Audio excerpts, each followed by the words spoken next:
is a certain negative spin on life. Is it a spin or is it truth, right? Is the truth a positive spin, a negative spin? And I think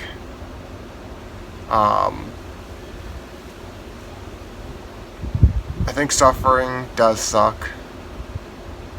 I think life is far from perfect, and I think those things are pretty true, pretty as close to being indisputable as it gets. Suffering sucks and life is far from perfect. But beyond that, there's a lot of things that we tell ourselves about ourselves and the world that aren't inherently factual, right? And this is where what I'm going to talk about right now comes into play. I've been giving a lot of clients this little handout thing, which is talking about cognitive distortions. This has a list of 10, but I think, I've seen lists of 15, 20, there's probably, maybe there's 100, maybe whatever, I don't know. This has 10 of the main ones. And so I'm going to talk about those, and the idea is that maybe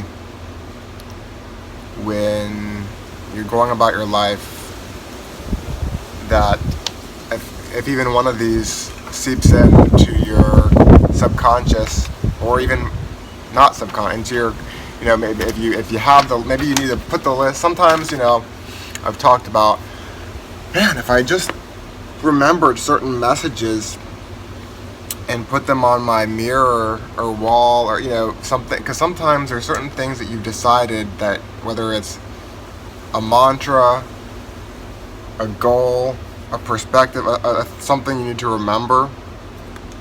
And when you're just going about your life and all the things that happen in life happen, you forget. You're not thinking of it like that. You forgot that you wanted to handle yourself in this way. You forgot you wanted to remember to perceive things in this way. And, as I mentioned the words perceive things in this way, and I wanted to point out, it's not, I don't think it's a perception game in terms of life is truly all these negative things and you got to play a mind game. I think it can feel that way when people sort of spit cliches at you, try to force some sort of positive thing down your throat, right?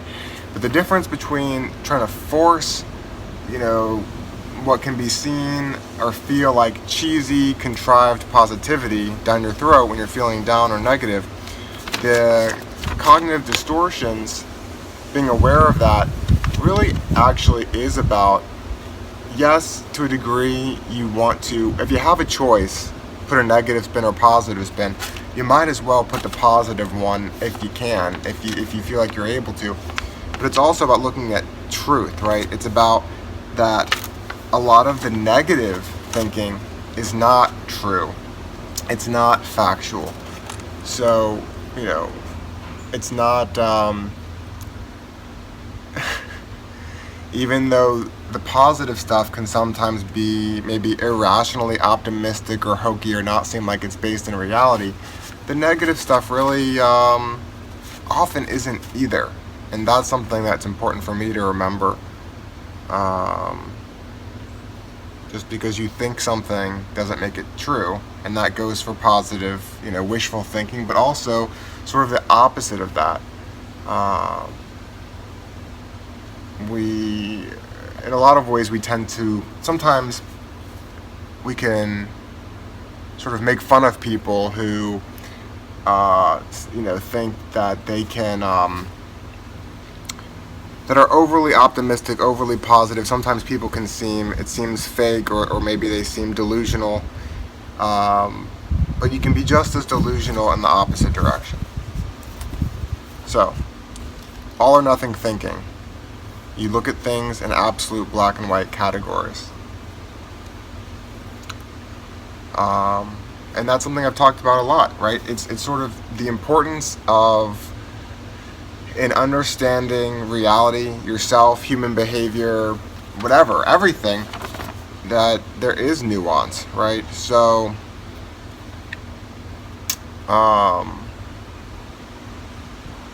you may have a certain goal, and then, you don't reach that goal, but so it's like, well, that was all a complete waste of time. I've accomplished nothing, right? That's not necessarily the case, right?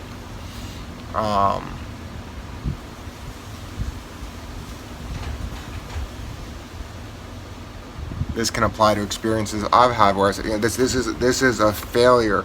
All these experiences that I've had, right? So we'll go back to the dating. Why not? All these dating experiences I've had, it's been a failure. Is that true? In a certain light, it's true. I certainly didn't reach the ideal goal, you could say. But was it all a failure? Did I not have some fun times? Did I not learn some things that helped me maybe grow as a person? Maybe I can better help people based on sort of wisdom and understanding.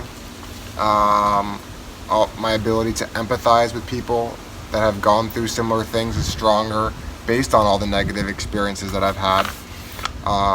When it comes to that specific context, but just suffering in general, right?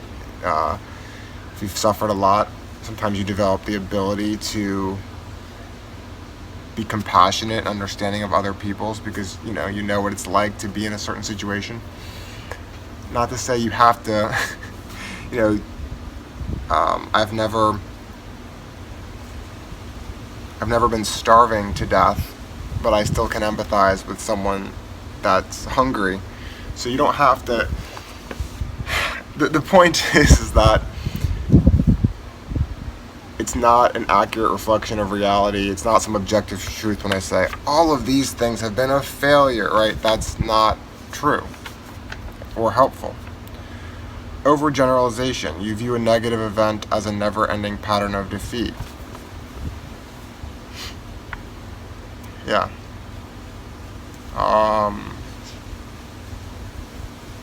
There's all sorts of ways I've talked about that. If you expect sort of failure, you can, it can become a self-fulfilling prophecy that you act and behave in ways that will bring about that failure. But yeah, so when something bad happens, viewing it as inevitable, that it's going to keep happening, is not helpful or true. Mental filter. You dwell on the negatives and ignore the positives, right? A lot of these I was thinking beforehand. I was thinking I could make a video about Mendham's cognitive distortions, because he's always who comes to mind as the king of negative thinking. I don't think, it's hard to outdo him. And, when you talk about, even from a philosophical perspective, about the antinatalism and all that stuff, that applies to a lot of these things, but it's sort of, regardless of where you stand on those issues, he very clearly doesn't give any sort of, doesn't pay homage to anything positive in life, right? There's sort of this subjective language used to discount the beauty of life, right? He uses ways to explain it away, but anything negative, there is no subjectivity. It's very concrete and real. But anything good, it's discounted. It's right? And so we can do this in our day-to-day life. Good things happen all the time, and a lot of us, definitely myself, tend to really hone in on things that are going wrong, and we don't expend the same energy of what's going right. And there's reasons for this, right? The caveman brain, right? The fight or flight, all that sort of thing. You're in survival mode. You're looking for there's reasons why we're probably conditioned even from that sort of perspective. But putting that aside, all these things they're patterns of thinking that start to feel normal and natural. And I think in a lot of ways, if you think something enough, you assume that it's true, right? If you think something enough, you assume that it's true because you've told yourself that it's true so many times that it's very hard to take in evidence that it might not be. So, anyway, maybe that's related to one of these other ones, but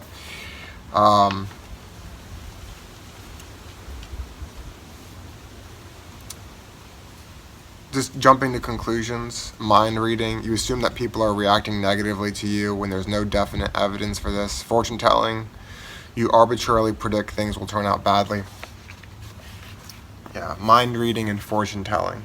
And I kind of even alluded to that in my last video, oh, I like this girl, but I don't want to fortune tell. I do think that there is some benefit to, the more that I try to adopt this sort of view of, I don't know, you could even call it like a yin and yang thing, or observing reality rather than judging it. Like, I think that's sort of the sweet spot with a lot of things in terms of if you're trying to have a greater sense of peace, and just a more rational, but also more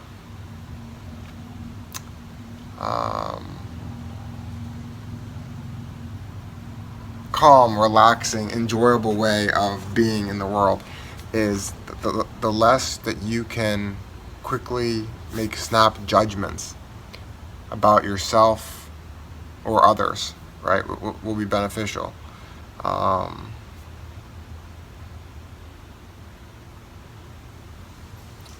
It's really about what I said before. It's everything you think isn't automatically true. Sometimes it is. Sometimes your automatic thought, right? It's like our brains, this is dangerous. There's a value.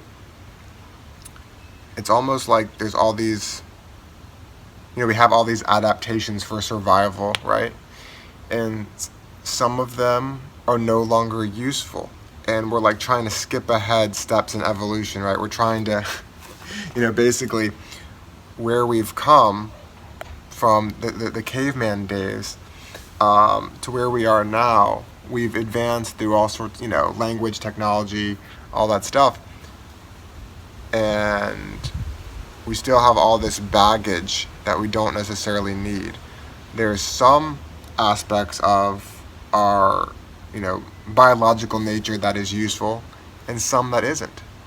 And that's what this is about is, this doesn't serve me. And, we can get into the whole, like, can I control it? To what degree do I have control? One thing that I have said for sure is that regardless of whether or not it's inevitable, that I always would have made this video, whether or not I have control over what led me to making this video, the fact is that there are consequences to words, actions, whether or not I have control over this or not might be irrelevant in the end, but I do believe that things that people say to you can change you, regardless of whether or not that change was inevitable, which might be interesting for a philosophical discussion at a cocktail party, or to impress your date with your pretentious, deterministic ramblings. But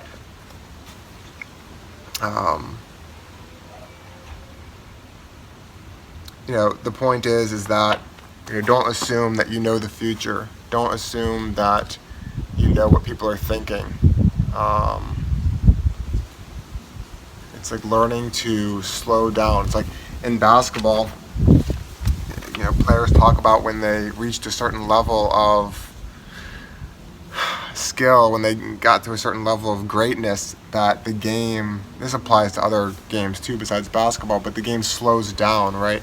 And if that's if you want to be good at life, right, it's how can you slow that down, right? How do you slow it down? You think before you speak. You know when to make quick judgments and when to take a step back and let things soak in before you quickly say something or act. Magnification or minimization, you blow things way out of proportion or you shrink their importance inappropriately, right? So this is similar to the positive and negative thing, but it's sort of like this is similar to catastrophizing, which isn't on here, but yeah, it's the same concept.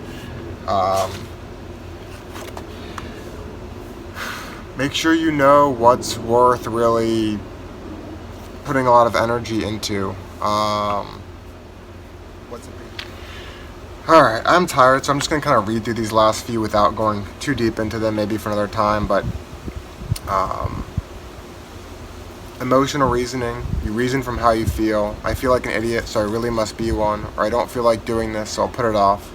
Should statements, me and Moy don't like this one. You criticize yourself for other people with shoulds or shouldn'ts, musts, oughts, have tos, similar offenders.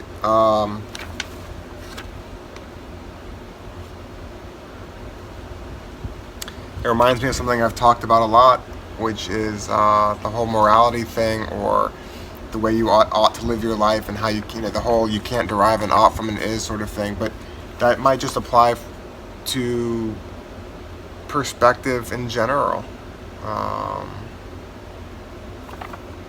Labeling, you identify with your shortcomings. Instead of saying I made a mistake, you tell yourself I'm a jerk or a fool or a loser. Personalization and blame, you blame yourself for something you weren't entirely responsible for, or you blame other people and overlook ways that your own attitudes and behavior might contribute to a problem.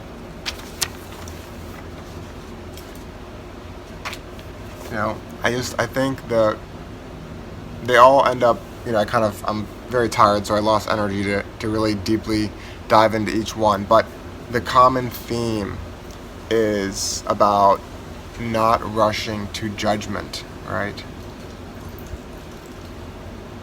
There's a big thing, accepting reality without inserting value judgments. It doesn't mean that there's not a time and a place where you do want to have a value judgment about something, but the more you can go about sort of just your daily life, your daily interactions, without assuming what someone's thinking or feeling, and just listening and being open to interpreting people's words and behaviors in a neutral way, or even what would probably be to your benefit if possible, in the best possible way. It's even something worth experimenting with. What if I interpret reality? What if I interpret where I'm at in life, how other people are interacting with me? What if I really give myself, other people in life, the benefit of the doubt as much as possible, and just see how that feels? I think it's an experiment worth trying anyway.